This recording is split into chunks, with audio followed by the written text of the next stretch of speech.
WhatsApp, it's your friend Jordan Jace. और ये पाताल लोक के ऊपर मेरा तीसरा वीडियो है, क्योंकि मैं पाताल लोक से बहुत हुक्ड हो चुका हूँ और मेरे अंदर ये बहुत क्यूरियोसिटी थी ये जानने के लिए कि क्या पाताल लोक रियल लाइफ स्टोरी से इंस्पायर्ड है। एंड थैंक गॉड मुझे पाताल लोक की रियल स्टोरी पता लग गई है। यस, सो बेसिकली पाताल लोक जो है वो पहली चीज तो मुझे ये पता चली कि पाताल लोक एक बुक से इंस्पायर्ड है and the book is written by Tarun Tejpal, जो कि इंडिया के एक बहुत ही फेमस जर्नलिस्ट हैं। उनकी बुक आई थी 2010 में, the story of my Assassin's, the story of my Assassin's उनकी एक बुक आई थी।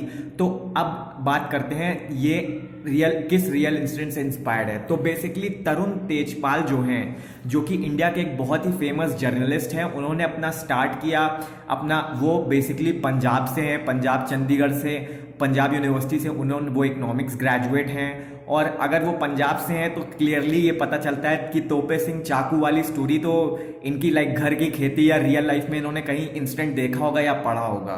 तो ये बेसिकली पंजाब से हैं और उसके बाद इन्होंने इंडिया टुडे में काम किया और फिर फिर उसके बाद इन्होंने बिजनेस आउटलुक पे काम किया, जो दूसरी एक बहुत फेमस मैगजीन है। उसके बाद इन्होंने अपना खुद का वेंचर स्टार्ट किया जिसको कहते हैं तहलका एक प्रिंट और डिजिटल और प्रिंट मीडिया वेबसाइट थी तहलका.com के नाम से, जो कि स्टिंग ऑपरेशन और स्कैम्स के ऊपर पर्दाफाश करती थी। बेसिकली इसने अपने टाइम में बहुत ही अच्छे और बहुत ही कॉम्प्लेक्स इश्यूज के ऊपर इसने पर्दाफाश किया है। तो तरुण जी ने एक आर्म्स डील हो रही थी, आर्म्स और वेपन्स डील हो रही थी इंडिया में, उसके ऊपर पर्दाफाश किया था। उसके बाद उनकी गवर्नमेंट से टिफ चल रही थी, लड़ाई चल रही थी, गवर्नमेंट ने उनका काम बैन कर दिया था। 3 साल तक ये स्ट्रगल कर रहे थे अपने आप को रिवाइव करने के लिए।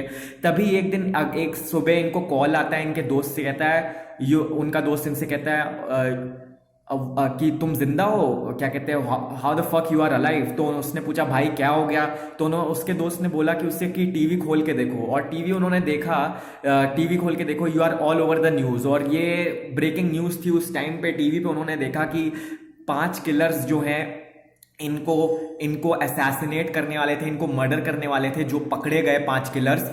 तो फिर उसके बाद ये अपनी स्टोरी इन्होंने खुद बयां की है कि ऐसा इनके साथ हुआ था। असल में इसके ही कुछ दिन पहले क्या होता है कि तरुण तेजपाल अपने घर में रहते हैं और एक पुलिस इंस्पेक्टर इनके दरवाजे पे दस्तक देता है और कहता है कि क्या कहते हैं कि I am here to guard you. वो अपनी 9mm पिस्टल के साथ आता है और कहता है कहता है ठीक है, ओके लेट मी गार्ड, ठीक है मुझे गार्ड करो। और फिर उसके बाद वो पुलिस इंस्पेक्टर कुछ दिन बाद देखते देखते 3 और पुलिस इंस्पेक्टर को लेके आ जाता है। वो फिर उसके बाद 10 दिन के बाद ये पुलिस इंस्पेक्टर की संख्या बढ़ के 24 पुलिस इंस्पेक्टर की हो जाती है। ये 24 पुलिस इंस्पेक्टर तरुण तेजपाल को गार्ड करते हैं, उनके घर पे हर समय उनके साथ रहते हैं। वो कहीं भी जाते हैं तो उनकी गाड़ी में हमेशा 2 गार्ड तैनात रहते थे अपनी कन्वर्टेबल गन्स के साथ। और तुमने पाताल लोक में भी सीन देखा होगा कि जो तुम्हारे संजीव मेहरा है उनकी गाड़ी में भी हमेशा क्या कहते हैं 2 पुलिस आदमी तैनात रहते थे और हर जगह उनकी पुलिस प्रोटेक्शन और बढ़ती जा रही थी। ये तुमने टीवी सीरीज में भी देखा है। तो ये तरुण तेजपाल जी का रियल लाइफ एक्सपीरियंस है कि उनके पीछे 24 गार्ड्स लग गए और ये जो पुलिस प्रोटेक्शन थी उनकी ये पूरी 9 साल तक चली। 6 साल तक बहुत टाइट पुलिस सिक्योरिटी थी, फिर उसके बाद एंड के आखिरी 3 साल में ये और डाइल्यूट होती गई। और फिर उसके बाद ये इंसिडेंट इनके साथ होता है और फिर उसके बाद उनको जेल एक बार फिर उसके बाद क्या वन संडे को इनको पता चलता है कि इनको जो मारने वाले थे असैसिनेशंस वो पकड़े गए।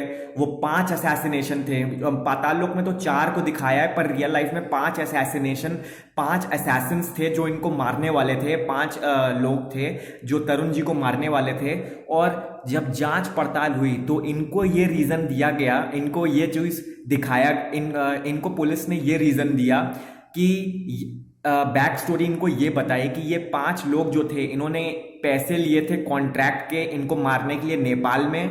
और ये कॉन्ट्रैक्ट बनाया था आईएसआई के किसी मेंबर ने, लाइक आईएसआई ने इन 5 लोगों को हायर किया था तरुण तेजपाल को मर्डर करने के लिए, ताकि ताकि फिर उसके बाद ये बोला गया कि अगर और ये कॉन्स्पिरेसी थी कि अगर तरुण तेजपाल को गोली लग जाती तो फिर वो गवर्नमेंट में कुछ कोलैप्स होती या गवर्नमेंट में कुछ प्रॉब्लम क्रिएट होती। सो इसीलिए गवर्नमेंट भी इस बात से घबरा गई और तरुण तेजपाल को और प्रोटेक्शन देने लगी, तो तरुण तेजपाल भी इस रीजन को बफूनरी मानते हैं, वो रियलिटी मानते नहीं है इस रीजन को। वो कहते हैं कि ये तो एक मजाकिया रीजन है, ये कोई वैलिड रीजन हो नहीं सकता, और उनको यही स्टोरी बताई गई। और ये चीज पाताल लोक में भी कवर है कि सीबीआई जांच करती और ये बताती है कि क्या कहते हैं, वो जो कॉन्ट्रैक्ट है वो आईएसआई के लोगों ने तरुण तेजपाल को मारने के लिए दिया था, और तरुण तेजपाल जी को भी यही स्टोरी बताई गई थी, ठीक है। और फिर उसके बाद ये इन्वेस्टिगेशन हुई और कुछ सामने नहीं आया रीजन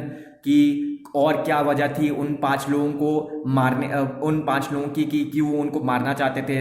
तरुण तेजपाल को भी यही चीज बताई गई गवर्नमेंट ने मतलब रिसर्च करके कि ये आईएसआई इसके पीछे थी, और कुछ ऐसा वैलिड रीजन नहीं बताया गया उनको। सो ये चीज उनके अंदर एक स्पार्क क्रिएट हुई और उन्होंने बोला कि वो भी खैर इस रीजन को झूठा ही मानते हैं कि आईएसआई उनके पीछे पड़ी नहीं होगी, कुछ और ही रीजन हुआ होगा, ये रीजन एक्सप्लोर नहीं कर और कोई रीजन सामने नहीं आया।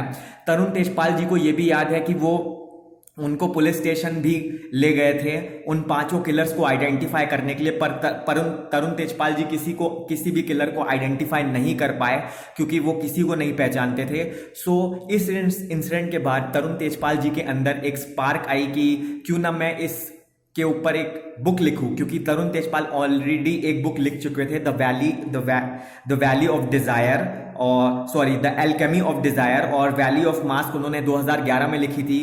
सो उनके अंदर ये स्पार्क आया कि मैं एक बुक लिखूं इसके ऊपर, और उस बुक में क्योंकि इंडिया में लोग हमेशा एलीट क्लास को लुक अप टू करते हैं, उन्होंने ये सोचा कि इंडिया एज अ कंट्री इतनी वाइड है, इतनी ब्यूटीफुल है, और हम लोग इतने रिएक्टिव होते हैं, इतने एक्सप्लोसिव होते हैं, तो क्यों ना इंडिया के वो जो अनएक्सप्लोर्ड सेक्टर है, द मिडिल क्लास है, द पुअर क्लास है, उसको एक्सप्लोर किया जाए, उसको एक्सप्लोर करके उसको सामने लाया जाए। तो तरुण तेजपाल ने अपने अंदर की क्रिएटिव और लिटरेरी एस्पेक्ट्स बनाई और अपनी बुक लिखी, the story of my Assassin's, और फिर सुदीप शर्मा जी हैं, वो बहुत फैसिनेटेड थे इस बुक के बारे में जो उन्होंने लिखी थी, और सुदीप शर्मा जी ने इस बुक को पढ़ी और इसके ऊपर स्टोरी बनाई पाताल लोक। सो पाताल लोक एक रियल इंसिडेंट से इंस्पायर्ड है। अगर तुम्हें मेरी बात पे ये जो मेरी बात है वो YouTube पे तुम देख सकते हो, और भी वीडियोस हैं। तो अगर तुम्हें ये मेरा वीडियो सही लगा हो तो भाई सब्सक्राइब बटन हिट कर देना।